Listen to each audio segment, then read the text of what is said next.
এই লজ্জাশীলতা এখনকার মেয়েদের মধ্যে আপনি আমাকে দেখান।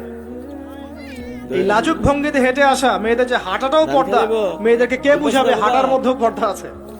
কে বুঝাবে যে গলার ভয়েসে পর্দা আছে, চোখের চাহনিতে পর্দা আছে? একটা মেয়ে সবকিছু ঢেকেছে, মনে করেন চোখটা ঢাকে নাই, এই চোখ দুটো দেখেই একটা ছেলে তার প্রেমে পড়তে পারে। একটা ছেলে হিসেবে বলছি, এটা সম্ভব। একটা হাতের কবজি দেখে আপনি একটা মেয়ের প্রেমে পড়তে পারেন, ভালো লাগতে পারে, সম্ভব। মেয়েদেরকে আল্লাহ পাক এত সুন্দর করে সৃষ্টি করেছে। আল্লাহ পাকের সবচেয়ে শ্রেষ্ঠ সৃষ্টি হচ্ছে মেয়েরা। মানুষ তো অবশ্যই, তারপরে মেয়ে মানুষ।